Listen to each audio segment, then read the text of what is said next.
Hello and welcome back to the spooky season of Jane Eyre. Excited to finish this book so I can finally watch Jane Eyre the movie, and I will be watching the Fassbender version because I'm a fan. And who else is in it? The chick that was in Alice in Wonderland with Johnny Depp, and I can't remember her name, and it's not Jean Eyre. The booty doo movie. Let's do that to get us. Gosh, when did that come out? 2011. It's taking me this long. Well, let's do cast. Mia Wasikowska. She'll always be a little tiny child to me, but she is 35. Judi Dench was in it? Okay, I can't look anymore because I don't even know who Miss Fairfax is. Okay, chapter 2. So far we've met a girl. I don't even remember her name. But that's because it's in first person, so it's like, what is even her name?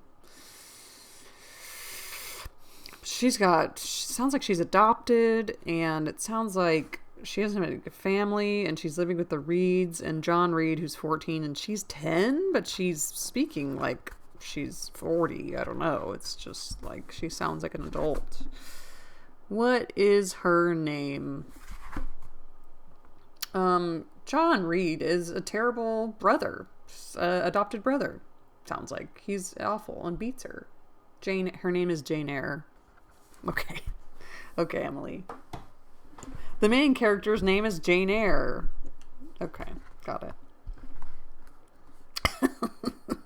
Chapter 2 of Jane Eyre, a book about Jane Eyre, where the person who says I is the main character, and her name is Jane Eyre. Got it. I can read. And now she has to take her they're taking her away to the Red Room, and they're going to lock her in there. And it takes four hands to get her upstairs to the Red Room. Chapter 2. I resisted all the way, a new thing for me, and a circumstance which greatly strengthened the bad opinion Bessie and Miss Abbott were supposed to entertain of me. The fact is, I was a trifle beside myself, or rather out of myself, as the French would say. I was conscious at that moment's mutiny that a moment's mutiny had already rendered me liable to strange penalties, and like any other rebel slave, I felt resolved, in my desperation, to go all lengths. "Hold her arms, Miss Abbott! She's like a mad cat!" For shame!" cried the lady's maid. "What shocking conduct, Miss Eyre, to strike a young gentleman, your benefactress's son, your young master." "Master? How is he my master? Am I a servant?" "No, you are less than a servant, for you do nothing for your keep. There, sit down and think over your wickedness." Benefactress's son. They had got me by this time into the apartment indicated by Mrs. Reeds, and had thrust me upon a stool. My impulse was to rise from it like a spring. Their 2 pair of hands arrested me instantly. "If you don't sit still, you must be tied down," said Bessie. "Miss Abbott, lend me your garters. She would break mine directly." Miss Abbott turned to divest a stout leg of a necessary ligature. This preparation for bonds and the additional ignominy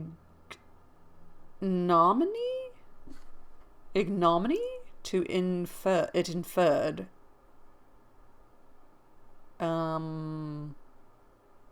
Ignominy. Huh. Ignominy. Why does that? Ignominy. It's like cinnamon-y. It's like too many ignominy. Ignominy battery. Okay. Ignominy. And the additional ignominy it inferred took little of the excitement out of me. "Don't take them off," I cried. "I will not stir." In guarantee whereof I attach myself to my seat by my hands. Mind you don't, said Bessie, and when she had ascertained that I was really subsiding, she loosened her hold of me. Then she and Abbot stood with folded arms, looking darkly and doubtfully on my face, as incredulous of my sanity. She never did so before, at last said Bessie, turning to the Abigail. But it was always in her, was the reply. I've told Mrs. often my opinion about the child, and Mrs. agreed with me. She's an underhand little thing. I never saw a girl of her age with so much cover. Bessie answered not, but ere long addressing me, she said, You ought to beware, miss, that you are under obligations to Mrs. Reed.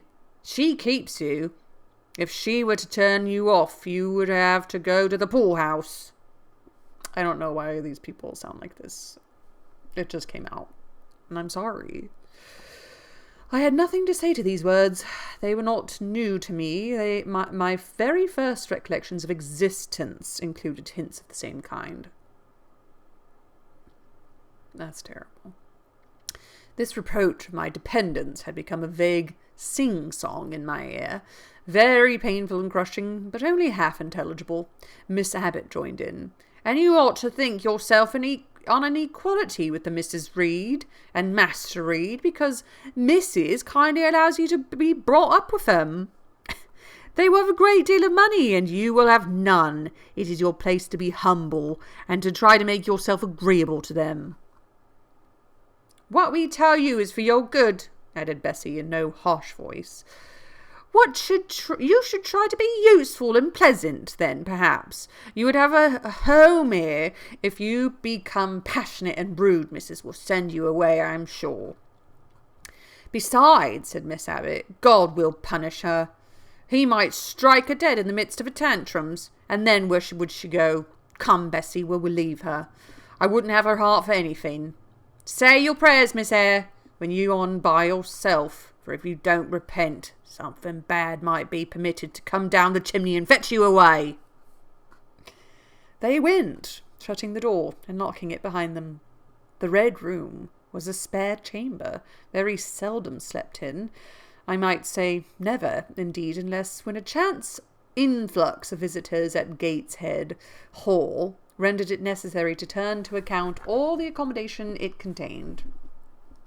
Yet it was one of the largest and stateliest chambers in the mansion.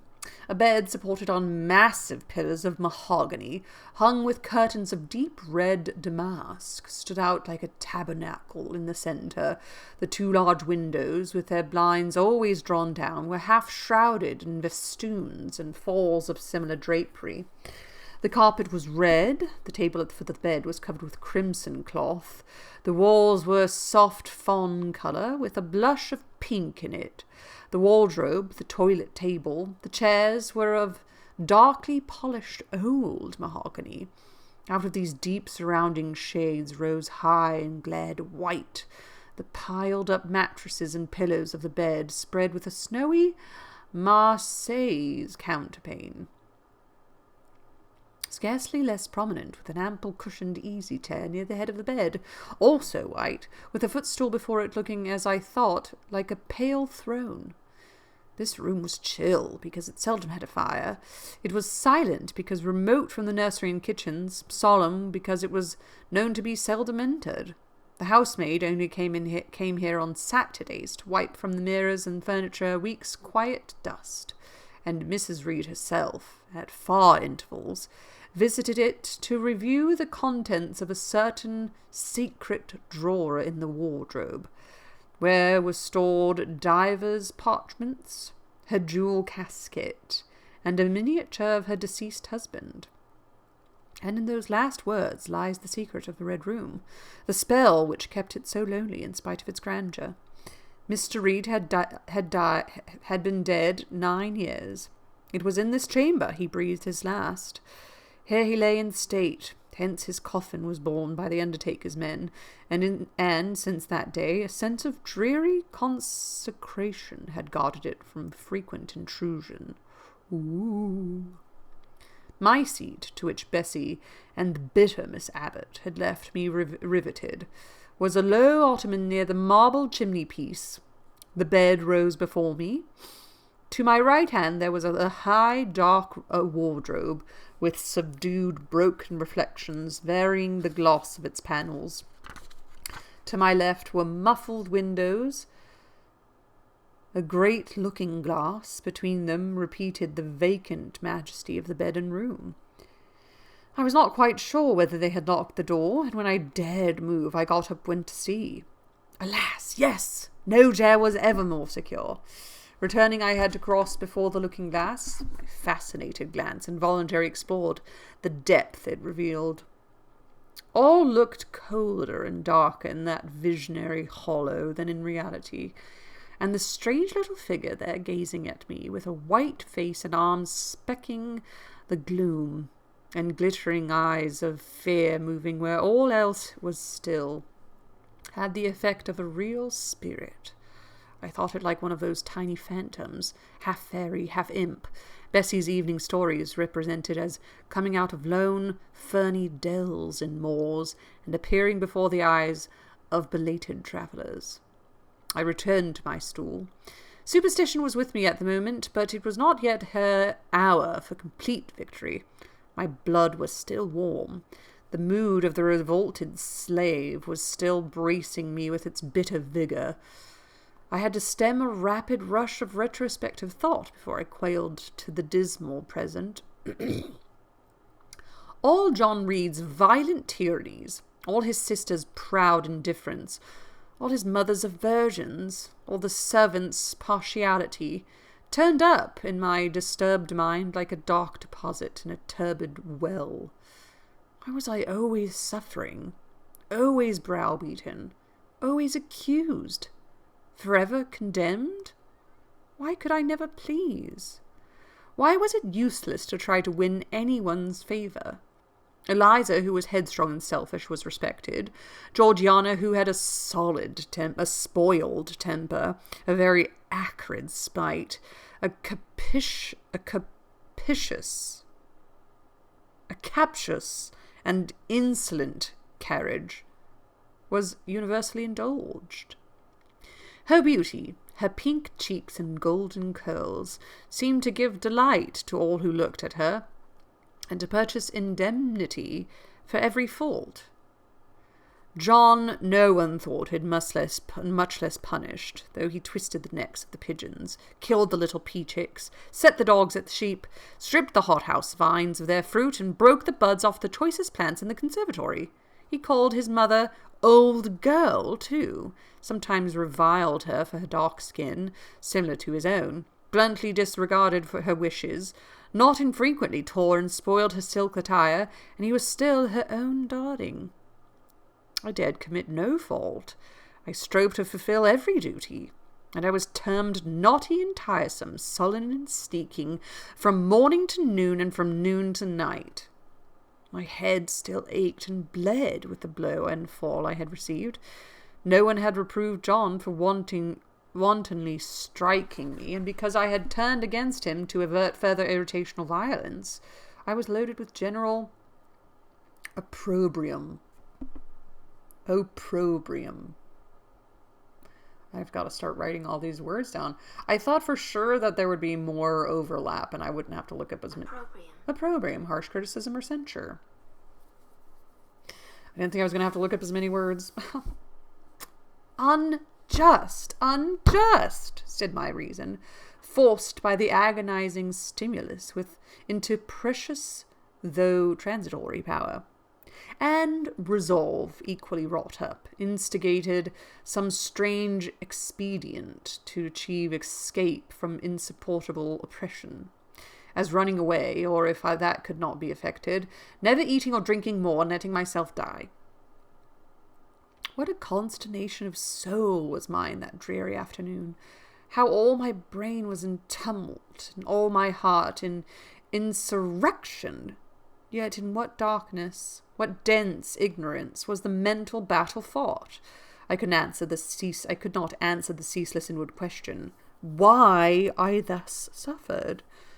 Now, at the distance of, I will not say how many years, I see it clearly. I was a discord in Gateshead Hall. I was like nobody there. I had nothing in harmony with Mrs. Reed or her children, or her chosen vassalage. Vassalage.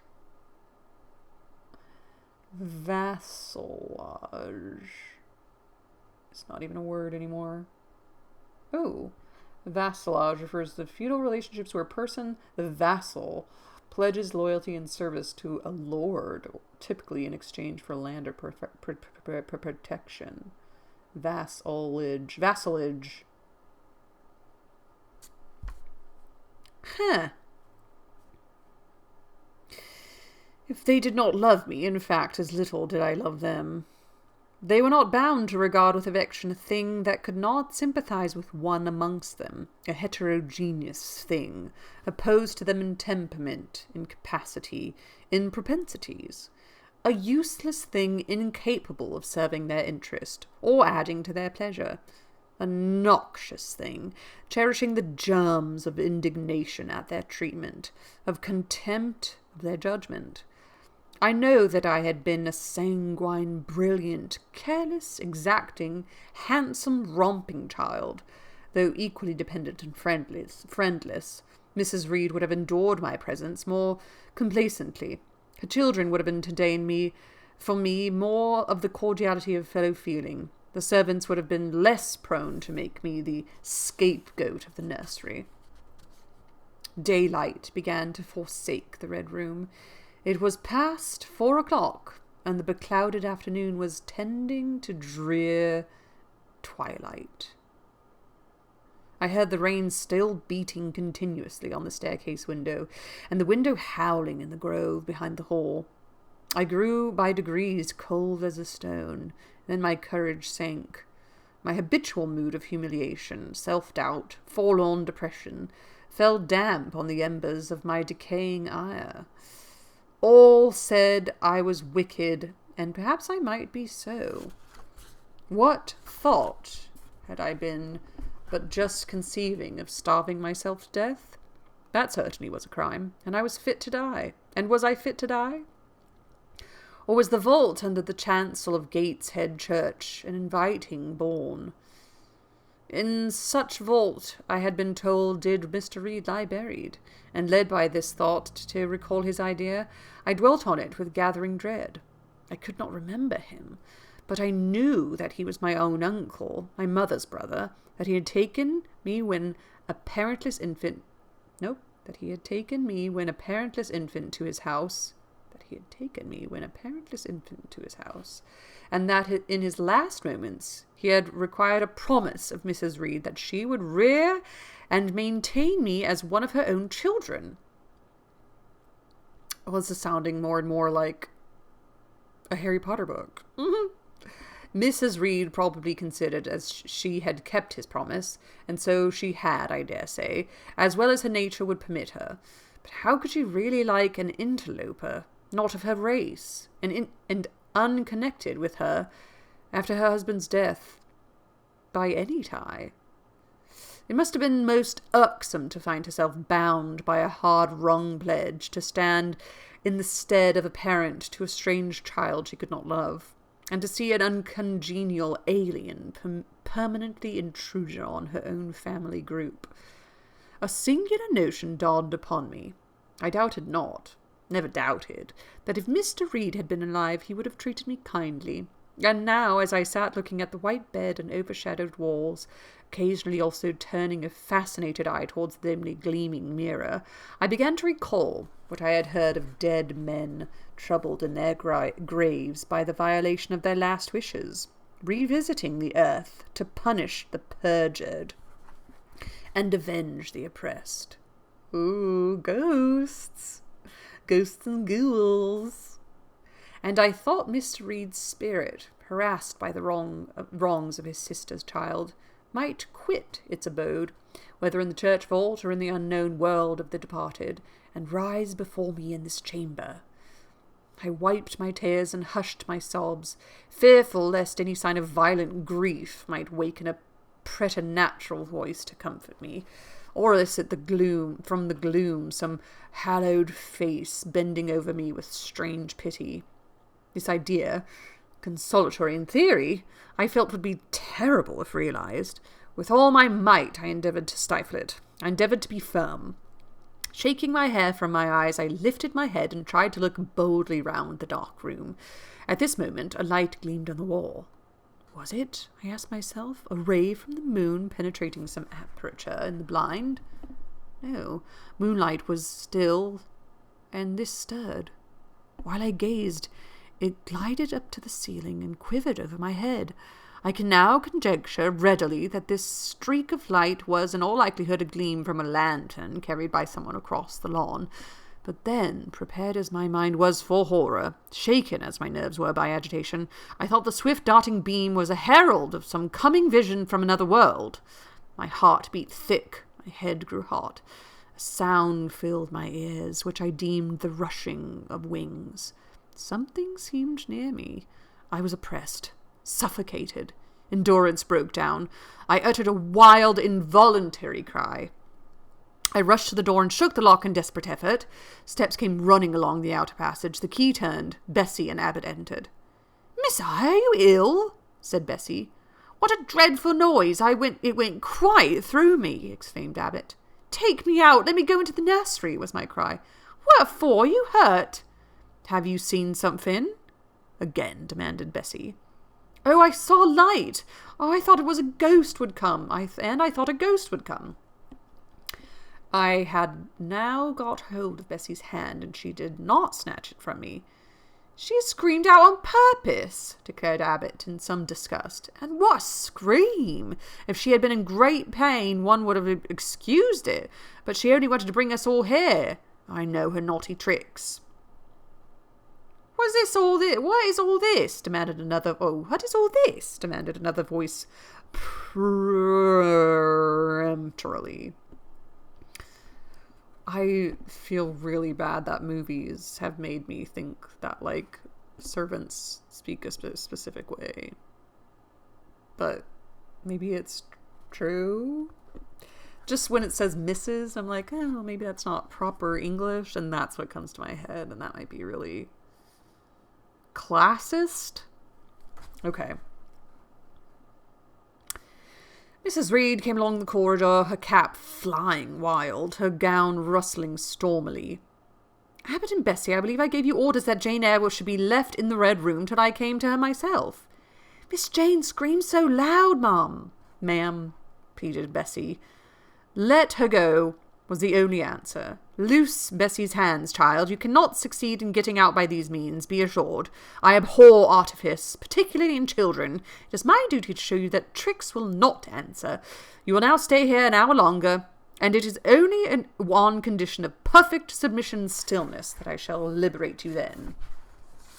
Have you got a ring camera set up in here? "Oh, aunt, have pity, forgive me. I cannot endure it. Let me be punished some other way. I shall be killed if—" "Silence! This violence is almost repulsive." And so no doubt she felt it. I was a precocious actress in her eyes. She sincerely looked on me as a compound of virulent passions, mean spirit, and dangerous duplicity. Bessie and Abbot, having retreated, Mrs. Reed, impatient of my now frantic anguish and wild sobs, abruptly thrust me back and locked me in without further parley. I heard her sweeping away as soon as she was gone. I suppose I had a species of fit. Unconsciousness closed the scene. Wow. Heavy, heavy book. Who likes Jane Eyre? Harry Potter and the Sacred Text by Vanessa Zoltan and Casper Kyle. I think Vanessa Zoltan wrote a book about Jane Eyre, and it's called, you guys should check it out if you've already read Jane Eyre. Vanessa Zoltan, I think it's just called On Jane Eyre? Vanessa Zoltan. Let's see what her book is called. Praying with Jane Eyre, Reflections on Reading as a Sacred Practice. Really good podcast. Really good person who likes Jane Eyre, and I think, probably did her, like, master's thesis or whatever on becoming a chaplain on Jane Eyre, I think. Go check it out. Ba-dam-bam. Happy reading to you all, and I'll see you back here for more of Jane Eyre.